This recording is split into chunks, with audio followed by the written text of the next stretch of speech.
አምራቾችና አስመጪዎች እንዲሁም ደግሞ አገልግሎት ሰጪ ተቋማት የኢትዮጵያን የምርትና አገልግሎት ጥራት ደረጃዎች ስራ ላይ እንዲውሉ የኢትዮጵያ ደረጃዎች ኢንስቲትዩት አሳስቧል። ሸማችና አገልግሎት ተጠቃሚዎችም የጥራት ደረጃዎችን አሟልተው የሚመረቱ ምርቶችን ለይተው የመጠቀም ልምዳቸውን እንዲያዳብሩ ነው ኢንስቲትዩቱ ጥሪ ያቀረበው። ለአምራቾችና ሸማቾች እንዲሁም ደግሞ ለአገልግሎት አቅራቢዎችና ተጠቃሚዎች ይህ ጥሪ የቀረበው የዓለም የደረጃዎች ቀንን አስመልክቶ ተቋሙ ባዘጋጀው የውይይት መድረክ ላይ ነው። ሪፖርተራችን ፍስሐ ደሳለኝ ዝርዝር ዘገባ አዘጋጅቷል። ብሩክ አስቀነው እንደሚከተለው ወደ እናንተ ያደርሰዋል። የኢትዮጵያ የደረጃዎች ኢንስቲትዩት የዓለም የምርትና አገልግሎት የጥራት ደረጃ ቀንን ዛሬ ሲያከብር አሁን ላይ ከ12000 በላይ ለሚሆኑ ምርቶች የጥራት ደረጃዎችን በማዘጋጀት በኢትዮጵያ እንዲተገበሩ እየሰራ መሆኑን ገልጿል። የሀገሪቱን የምርትና የአገልግሎት ጥራት ከሌሎች ሀገራት ጋር እኩል ተወዳዳሪ እንዲሆኑ ያስችላሉ ከተባሉት ከነዚህ ደረጃዎች መካከልም 300 ያህሉ የግድ መሟላት ያለባቸው አስገዳጅ የጥራት መስፈርቶች ናቸው ተብሏል። በዚሁ መድረክ ላይ የተገኘው የንግድና ቀጠናዊ ትስስር ሚኒስቴርም የሀገሪቱን የምርትና የአገልግሎት የጥራት ደረጃዎች ከመተግበር አኳያ አምራቾች አስመጪዎችና አገልግሎት ሰጪ ተቋማት እንዲሁም ሸማቹ ማህበረሰብም ጭምር የድርሻውን መወጣት ይኖርበታል ብሏል። የምንበላው የምንጠጣው የምንለብሰው የምንኖርበት እንዲሁም ደግሞ የምንማርበት ጤንነታችን የምንጠብቅና የምንታከምበት ቦታ ደረጃውን የጠበቀ መሆን መቻል አለበት። ከሌሎች ዘርፎችም አኳያ የጥራት የደረጃ ጉዳይ እጅግ በጣም ወሳኝ ነው። የቅንጦት ጉዳይ አይደለም፣ የምርጫም ጉዳይ አይደለም። መንግስት ለዚህ ቁርጠኛ ሆኖ እየሰራ ነው።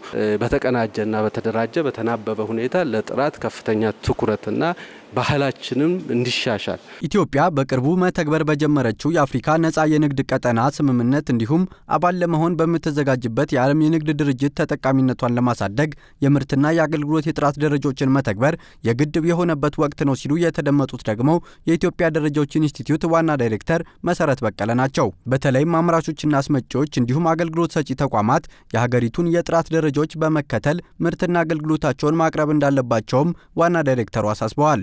ግድ ሚለን ሰዓት ላይ እንዳለን ግን ማወቅ ያስፈልጋል። ያ ማለት ምንድነው? አፍሪካውን ኤፍሲኤፍቲ ገብተናለን እናለን WTO እየመጣን ያለው እና የቱ ጋር ያለ ነው ብሎ ራሱን ሁሉ መጠየቅ አለበት ማለት ነው። ምክንያቱም ፉክክሩ በጣም ሰፊ ነው የሚሆነው። ብዙ ምርቶች ወደ ሀገር ውስጥ ይገባሉ። እኛ ተፈካካሪ ሆነን ወደ ውጪ መላክ ካልቻልን ማከማቻ የመሆንም ነገር ስለሚኖር አምራቹ ለራሱ ሲል ያንን መተግበር ደረጃዎችን በትክክል መተግበርና በጥራት ማምረት የሚለውን በራሱ በትልቅ አጀንዳ አስቀምጦ መስራት እንዳለበት ዋና ዳይሬክተሯ አክለውም ተጠቃሚው ማህበረሰብ የሀገሪቱን የጥራት ደረጃዎች አሟልተው የሚመረቱ ምርቶችንና የሚቀርቡ አገልግሎቶችን ለይቶ የመጠቀም ልምዱን ሊያዳብር እንደሚገባ ነው ያሳሰቡት። በሁለት ነው መከፍለው በአምራቹም በሸማቹም ጋር ያለ ችግር አለ። ምንድነው?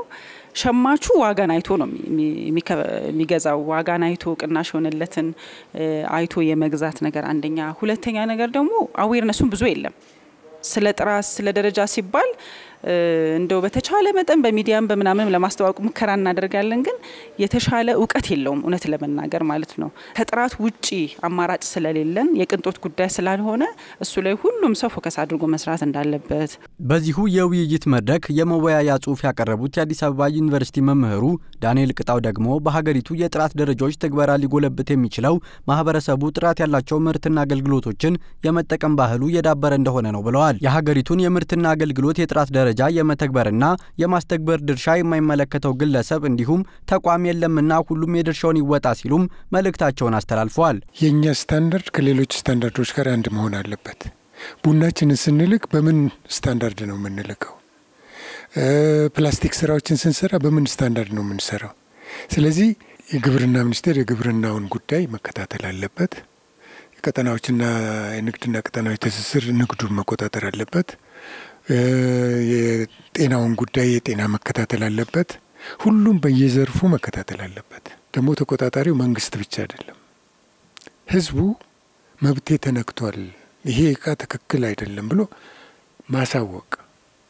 ሰው አያሳውቅም እና ሰው መብቱን መጠየቅ አለበት። የሀገሪቱን የምርትና አገልግሎት የጥራት ደረጃዎች ለማህበረሰቡ በማስገንዘብ ረገድ በተለይ የሚመለከታቸው የመንግስትና የግል ተቋማት ኃላፊነታቸውን እንዲወጡም የኢትዮጵያ ደረጃዎች ኢንስቲትዩት በዚሁ መድረክ ላይ ጥሪውን አቅርቧል።